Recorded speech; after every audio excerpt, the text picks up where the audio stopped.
Hello everyone. आज हम start करते हैं द इंडियन पार्टनरशिप एक्ट 1932 की यूनिट 2 बात करती है रिलेशंस ऑफ पार्टनर्स। मतलब पार्टनर्स का आपस में क्या रिलेशन रहेगा, पार्टनर्स का थर्ड पार्टी के लिए क्या रिलेशन रहेगा, माइनर पार्टनर की क्या ड्यूटीज़ रहती हैं, क्या राइट्स रहते हैं, पार्टनरशिप प्रॉपर्टी क्या होती है, ये सभी बातें हम यूनिट 2 में पढ़ने वाले हैं। First of all, relation of partners to one another. मतलब पार्टनर्स का आपस में एक दूसरे के लिए क्या रिलेशन है, एक दूसरे के साथ क्या रिलेशन है। उसके लिए हमारे 5 सेक्शंस हैं, section 9, 10, 11, 12 and 13। First of all section 9, journal duties of partners.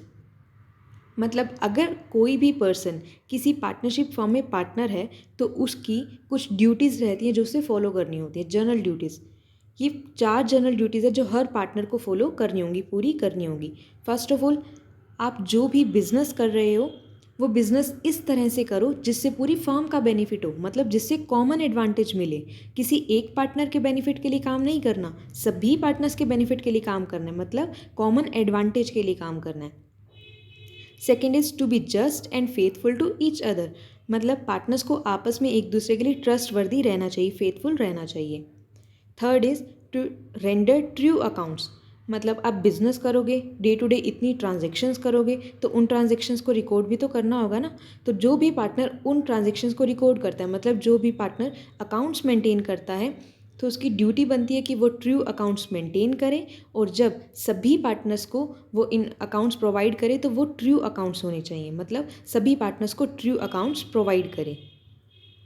Fourth is provide full information of all rights affecting the firm to any partner और लीगल रिप्रेजेंटेटिव।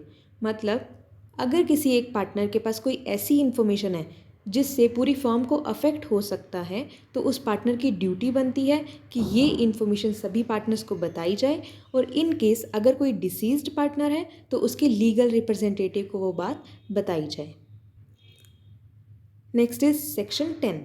सेक्शन 10 बात करता है duty to indemnify for loss caused by fraud. मतलब अगर कोई एक partner fraud करता है तो उस सिचुएशन में पूरा का पूरा लॉस भी वही कॉम्पनसेट करेगा, पूरे लॉस के लिए वही कॉम्पनसेट करेगा। जनरली क्या होता है कि अगर कोई एक पार्टनर गलती करता है तो सभी पार्टनर्स लाइबल होते हैं, लेकिन अगर कोई एक पार्टनर जानबूझ के गलती करता है, फ्रॉड करता है, तो उस सिचुएशन में बाकी सभी पार्टनर्स लाइबल नहीं होंगे, सिर्फ वही पार्टनर लाइबल होगा जिसने एक्चुअल में फ्रॉड किया है। Next is section 11, determination of rights and duties of partners by contract between the partners. मतलब पार्टनर्स के क्या राइट्स रहेंगे, क्या ड्यूटीज़ रहेंगी, ये सभी कहाँ लिखे होते हैं? एग्रीमेंट में लिखे होते हैं।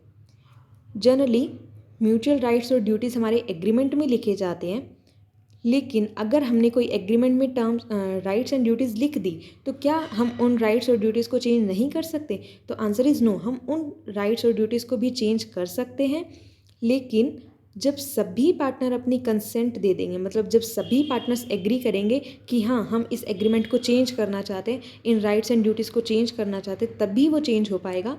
अदरवाइज़ हम एग्रीमेंट के राइट्स ड्यूटीज़ को चेंज नहीं कर सकते। एग्रीमेंट एक्सप्रेस भी हो सकता है, इम्प्लाइड भी हो सकता है। अगर आप चाहो तो आप अपने पार्टनरशिप एग्रीमेंट में एक क्लोज ऐड कर सकते हो कि जो भी पर्सन हमारी पार्टनरशिप फॉर्म में पार्टनर है वो और कोई बिजनेस नहीं करेगा, सिर्फ और सिर्फ हमारी पार्टनरशिप फॉर्म का जो बिज़नेस है वही करेगा और कोई बिज़नेस नहीं करेगा। लेकिन ऐसा मैंडेटरी नहीं है कि अगर आप किसी पार्टनरशिप फॉर्म में पार्टनर हो तो आप और कोई काम कर ही नहीं सकते। लेकिन अगर आपने एग्रीमेंट में ही लिख दिया कि हमारी पार्टनरशिप फर्म का पार्टनर और कोई बिजनेस नहीं करेगा, तो ये आपको मानना ही पड़ेगा। मतलब उस सिचुएशन में अगर कोई पार्टनर दूसरा काम करता है तो उसे दूसरे काम से जो भी प्रॉफिट होगा वो पुरानी वाली पार्टनरशिप फर्म को लाके देना पड़ेगा। Next is section 12, the conduct of business. मतलब जब आप पार्टनरशिप फर्म का बिजनेस कंडक्ट कर रहे होते हो तो हर पार्टनर के पास राइट रहता है कि वो पार्टिसिपेट करे, वो अपना ओपिनियन बताए कि हम बिज़नेस को किस तरह से कर सकते हैं, कैसे हम प्रॉफिट्स बढ़ा सकते हैं। इन सभी के लिए डिसीज़न लेने में वो पार्टिसिपेट कर सकता है। नेक्स्ट इज हर पार्टनर की ड्यूटी बनती है कि वो अपनी ड्यूटीज़ को डिलीजेंटली परफॉर्म करे। थर्ड इज़ अगर आप कोई भी मैटर पे डिस्कशन कर रहे थे और जितने पार्टनर्स थे वो सभी एक बात पे एग्री नहीं हो रहे, तो अगर वो बात ऑर्डिनरी मैटर से रिलेटेड है, मतलब डे टू डे एक्टिविटी से रिलेटेड है, तो उस सिचुएशन में जिस बात पे मेजॉरिटी एग्री करेगी वही बात फाइनल होगी। लेकिन अगर आप चाहते हो कि हम जो बिज़नेस कर रहे थे हम उस बिज़नेस का नेचर ही चेंज करना चाहते हैं, फॉर एग्ज़ाम्पल पहले आप पार्टनरशिप जो बिज़नेस कर रहे थे वो शूज़ का बिज़नेस कर रहे थे, अब आप चाहते हो कि अब हम क्लोथ्स का बिज़नेस करना चाहते हैं, मतलब आप अपने बिज़नेस का नेचर ही चेंज करना चाहते हो, तो उस सिचुएशन में आपको सभी पार्टनर्स की कंसेंट लेनी होगी। 100% जब तक येस नहीं बोलेंगे तब तक आप अपने बिज़नेस का नेचर चेंज नहीं कर सकते। नेक्स्ट इज़, हर पार्टनर के पास राइट रहता है कि वो कभी भी जाके पार्टनरशिप फर्म के जो अकाउंट्स हैं उनको देख सकता है, इंस्पेक्ट कर सकता है और उसकी कॉपी भी अपने पास रख सकता है। और किसी सिचुएशन में अगर डिसीज्ड पार्टनर है तो उस सिचुएशन में डिसीज्ड पार्टनर जिसकी डेथ हो चुकी है तो उसका लीगल रिप्रेजेंटेटिव भी पार्टनरशिप फर्म के जो बुक्स ऑफ अकाउंट्स हैं उनको देख सकता है, इंस्पेक्ट कर सकता है और उसकी कॉपी भी अपने पास रख सकता है। Next is section 13, mutual rights and liabilities. Her partner की कुछ राइट्स कुछ लाइबिलिटीज़ रहती हैं। अगर कुछ बातें कॉन्ट्रैक्ट में लिखी हैं तो वही फॉलो होंगी, लेकिन अगर कॉन्ट्रैक्ट में कुछ नहीं लिखा तो हम ये बातें फॉलो करेंगे। फर्स्ट ऑफ ऑल, हम किसी भी पार्टनर को रेम्यूनरेशन पे नहीं करेंगे। सेकेंड इज़, अगर एग्रीमेंट में नहीं लिखा तो हम पार्टनर्स का जो प्रॉफिट शेयरिंग रेशो होगा वो इक्वल रखेंगे।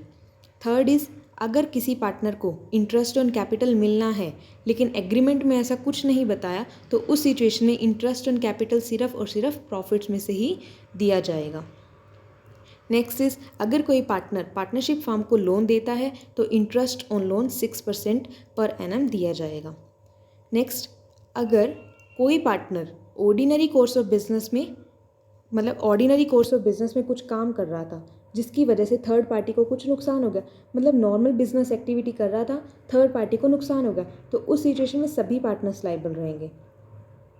या फिर कोई पार्टनर इमरजेंसी सिचुएशन में उसने फर्म के बेनिफिट के लिए कुछ एक्ट कर दिया तो उसके लिए भी सभी पार्टनर्स लायबल रहेंगे।